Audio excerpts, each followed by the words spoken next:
سڵاوت لێ بە خاڵە سەلام بەخێربێی سەرچاوان خۆت بەخێر بەی زۆر سپاس مەمنون خاڵە تۆ لەکوێوە هاتووی وەڵا لە ئێرانەوە لە ئێرانەوە هاتووی ماشەڵڵا ئیران لێ بێ خەڵکێوێ زۆر سەردانی فاملی مۆڵ ئەکەن فاملی مۆڵ چۆن ئەبینی تۆ وەڵای زۆر شوێنێکی خۆشە و زۆر شتی جوانی لێیە و ئەم بە جێگایەکی خۆش و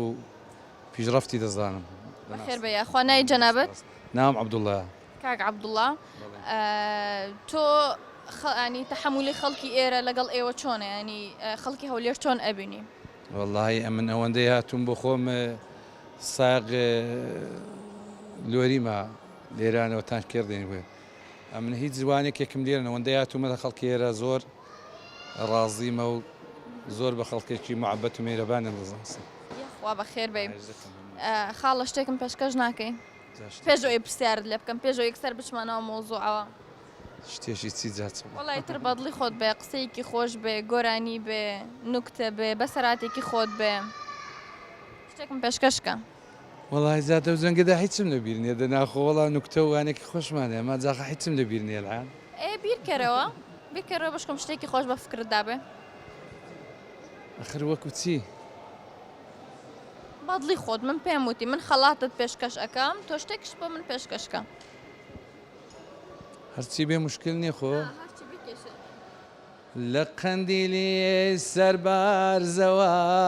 هەوڕێ نەمام بۆ بنێرەوە لە قەندیلی سەربارزەوە هەوڕێ نەمام بۆ بنێرەوە و شەهید بوونمان شەنازیە و دایکەن بۆمان مەکەن ڕۆڕۆ یێزی پێشمەر دەستەکان خۆش بێ زۆر سپاس مەمنون دەستەکان خۆش بێ ئێستا ئەگەر ئەو پرسیارەکەش نەزانە من خەڵاتی ئەەکەم لەبەرەوەی گۆرانی بۆوتم با پرسیارەکەت لێ بکەم ناوی دەرگەی دۆزەخ چییە؟ ناوی دەرگای دۆزەخ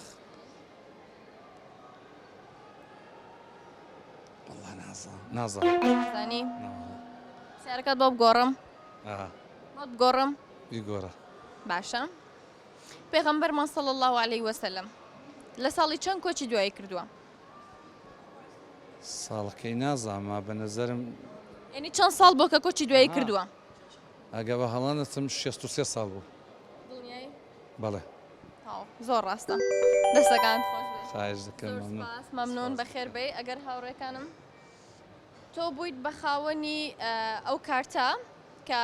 سکیچەرێکە هەر لە ناو فاملی مۆڵە دەتوانی بچی وەری بگریت ئەشیاکانی خۆتی پێ تەواو بکەیت و بازاری خۆت بکەیت